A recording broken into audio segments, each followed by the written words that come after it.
Welcome to an extra episode of Salsidoparanormal. I'm your host, James Salcido, and tonight I'm talking about comic books and the paranormal. As always, you can find all episodes of the show, along with links to social media and other ways to contact me at the podcast page. And that is salsidoparanormal.podbean.com. That's SALSIDO paranormal.podbean.com. Always happy to hear from you all, whether you have comments or questions or topic suggestions or accounts of paranormal experiences, whether they're your own or from others that you trust.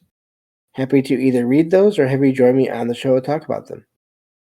Thank you all for listening, whether you are here for the live streams on Discord, or if you listen to the podcast or YouTube feeds, or on the Troubled Minds Radio Network, KUAP Digital Broadcasting.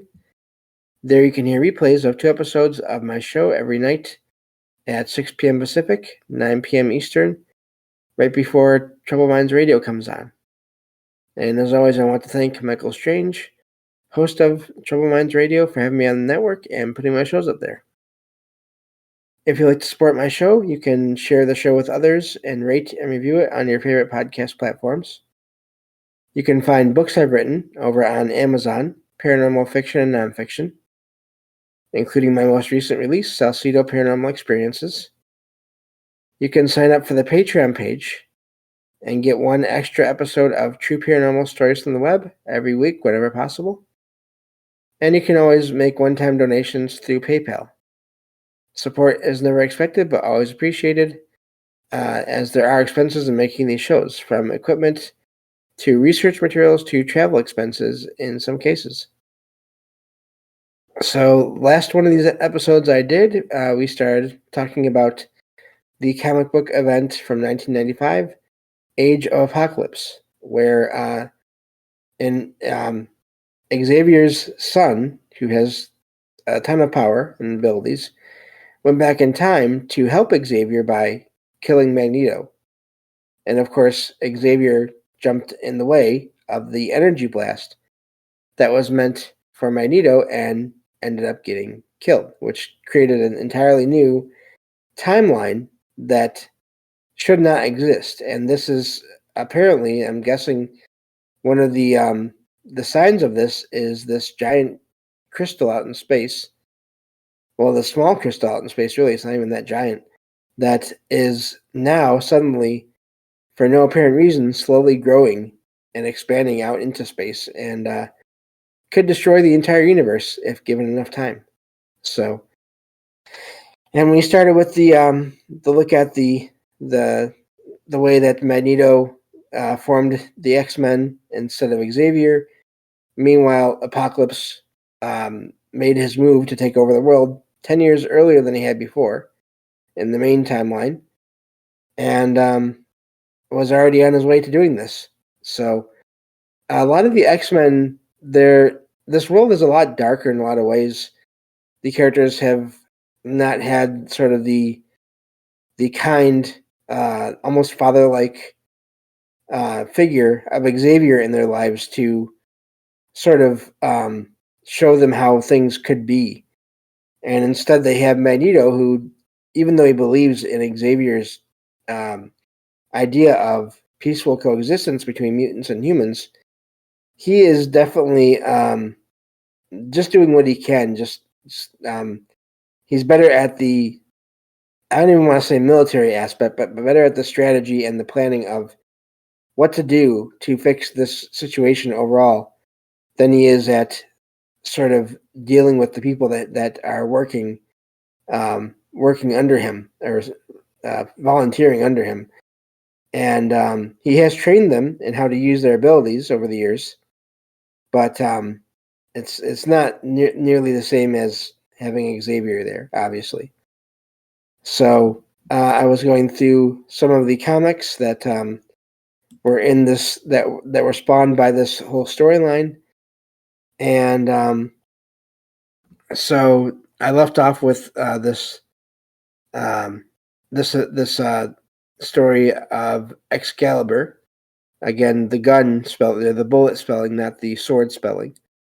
And so the so yeah, then we left off with that group. They went to find Destiny, Nightcrawler and his mother Mystique, and several other mutants that they met along the way. Were trying to find Destiny to get to see what her visions of the future would be. So that was the first one we went over last time. Now, meanwhile, one of the X-Men that you see at first with the team, with the main X-Men teams, is sent off on a mission as well, and that would be Gambit. He has the ability to charge objects with energy, like kinetic energy, I believe it is, that can make them explode. That's his power, which has been expanded, and he's gone through a lot of experience using his powers over the years. And but in this universe here, he ends up forming his own team after being with the X-Men for a while. And they're called. The comic is called Gambit and the Externals, and it has different members from the different X-Men teams and X Factor, another team, that are there. So they're sent into deep space using Lila. Her name is Lila, one of these other characters, mutants, through her ability to teleport in order to get a shard of the Mcron crystal, this giant crystal that is slowly expanding to destroy all of reality. They're sent out to get a shard of this crystal because that may help to verify the idea that they are living in an alternate reality, and that the one that Bishop is from is the one that's supposed to be there. So they're sent off on this mission where they have no idea what they're going to find, and of course everyone here is dealing with the idea that the world should not be as it is, but to them, they don't know about this other reality except for through the words of Bishop. So they are, of course, pursued by other mutants that are sent by Apocalypse to find out what they're doing, and excuse me, excuse me. So meanwhile, they do manage to Gambit and his team manages to get to Shi'ar space. That's the alien empire that is supposed to have the crystal, and they end up fighting the Imperial Guard to retrieve a bit of this crystal, and eventually they get out of there with this shard. Which the thing about this crystal too is, even if a part of it breaks off, it is still extremely powerful. It's not related to its power is not limited to the whole mass of it. It's sort of throughout all of it. But they get back to Earth after surviving this insane battle with these group of aliens, and they once they get back, they find that one of their team members, who has extreme strength, ends up being a spy, and they don't know it until he ends up stealing this piece of this crystal, and also kidnaps Magneto's son. Because in this reality, Magneto and Rogue have a son. This is not counting, of course, Magneto's children, Quicksilver and the Scarlet Witch, but who are also part of the X-Men family of characters in this universe.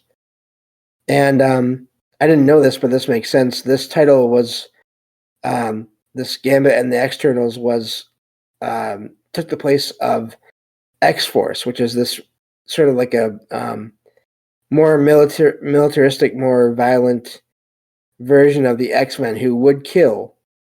And that was part of their whole mission, was to kill whoever needed to be killed in order to protect mutants in general and their their species. So whether that was wrong or right, and of course that whole comic was always about that boundary or that line.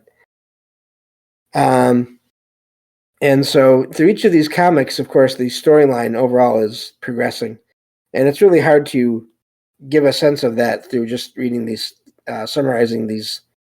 Really, I'm just summarizing these summaries of these events. But when I tried to find detailed summaries on all these comics online, and I wasn't able to do that. So I've tried a few times. But I mean, maybe there are in video forms or audio forms, but that's not useful for this show. So this next comic that they reference in this article here is called Generation Next. Now this is an issue that was, or a comic that was replaced, temporarily replaced another comic book called Generation X, which was a team of mutants that was being trained by one of the X-Men, and then a former rival of the X-Men, and eventually joined up with all the rest of the X-Men comics over the years. But this is focused on a group of young mutants that are being trained by the husband and wife team of Colossus. Again, he's one of the X-Men. He can turn into living metal, basically, that is extremely strong and powerful. And then Shadowcat, Catherine Pride, who has the ability to phase through solid objects. And they're basically, Colossus and Shadowcat have been tasked with training this new next generation, so to speak, of mutants. And they're also given missions related to Magneto's overall plans to try to stop Apocalypse from taking over the rest of the world. So they are sent by Magneto into Seattle, this massive complex that is run by Apocalypse in Seattle, and they're sent to rescue Colossus' sister Ileana, who is the last surviving transdimensional teleporter. Of course, that means not just teleporting from one place to another in, let's say, on Earth, on one version of Earth, but being able to go between the different, almost like different versions of reality, teleporting. So she is, of course, being held captive by one of Apocalypse's prefects, one of his sort of upper level henchmen, and so, of course, because of the comics and everything, how this is, the mission goes terribly wrong, and they're just the team is getting surrounded and attacked and it looks like they're not going to make it out of this whole experience alive. And and then you really don't know what happens to them, because in a really major shock, a huge surprise, in terms of characters, this is one of those things that happens that you would think would never happen with this character. Colossus leaves the team behind when it looks like they're all going to be killed. Leaves the team behind in order to save his sister. And the idea is that they have been left for dead. So, and this is a huge, again, just I can't even emphasize how much this is a surprise, because that is not something that you would think this man would do in the comics. He's never shown any signs of this kind of a brutal decision making before, especially with other mutants and with really almost, I'd say they're like teenagers at the oldest. So leaving these kids behind.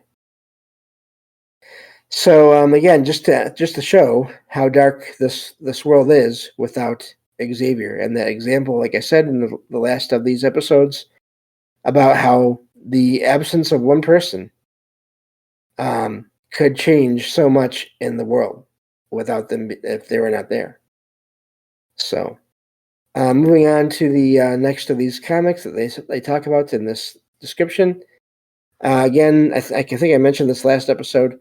I did read through all these comics back when I could still read comic books easily, and so everything that I'm reading here, I'm only sort of reading what I remember that tracks and that seems like it's accurate and everything. So, and so far everything is good. That's the odd thing about. I don't know if anyone's ever noticed this before. If you're ever interested in comic books and you want to look up a certain storyline, oddly enough, as much many other things as they may get wrong on Wikipedia, they're pretty good with the comic book summaries. I was really surprised.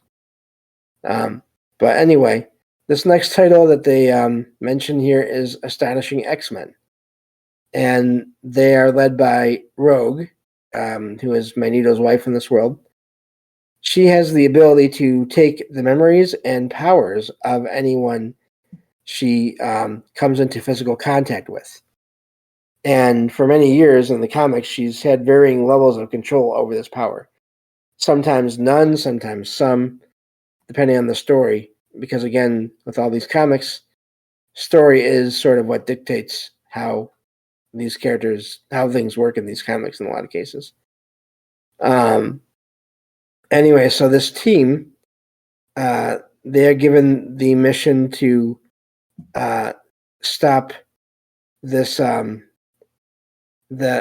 these cullings, as they're called, that are of course direct attacks on the already sort of the population of humans that are already under siege, and Apocalypse is just continuing with that.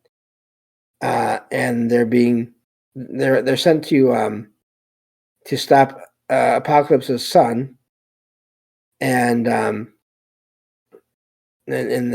from carrying out these cullings. So while they're helping out with the evacuation of and protection of humans, Sabretooth asks Blink to teleport him to this character's name is Holocaust, to that character's location, and she does. And they end up fighting, and Sabretooth ends up losing. He's, of course, in the comics, in the mainstream, he is a former enemy of Wolverine. So anyway, they're able to, thanks to another character named Blink, she can also teleport, and she ends up being the one that takes down Holocaust, and they carry out their mission and survive and save a lot of people. But then when they get back to Xavier's mansion, which is of course in this timeline Magneto's mansion because of everything that happened, Rogue finds out that both Magneto and their son have been captured. And so, of course, this is a huge problem because Magneto has been the one so far that has been organizing everything and giving everyone missions that are all sort of interconnected in this in this resistance to Magneto, to Apocalypse, who again is this nearly immortal mutant with a lot of resources and power, and has really given a lot of other mutants who maybe would not be so powerful in the mainstream timeline, has sort of enhanced them and or given them leadership roles that have made them sort of given them what they may have always wanted but never had the ability to do, which is to be do what they want to, and to be in charge and to do whatever they want to humans that in the past were able to do things to them. So it's really, again, dark storyline overall. This next title they mention here is called Amazing X-Men. Now, this is sort of the last one I mentioned, which is Astonishing X-Men, that replaced the comic known as the Uncanny X-Men. And then this other one, this Amazing X-Men, replaced the other comic just known as X-Men. Because in the comics for many years, there was always two teams of X-Men working at any given time. Of course, years later, that there's, I think, any given time, there's like 3 or 4 sometimes. Because there's just so many characters that have come out over the years. But so this focuses on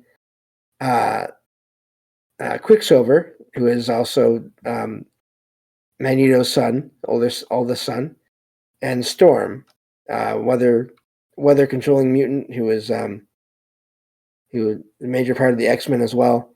They are actually these two are together in this universe, which was a surprise since they don't really have nearly as much connection in the mainstream universe. But they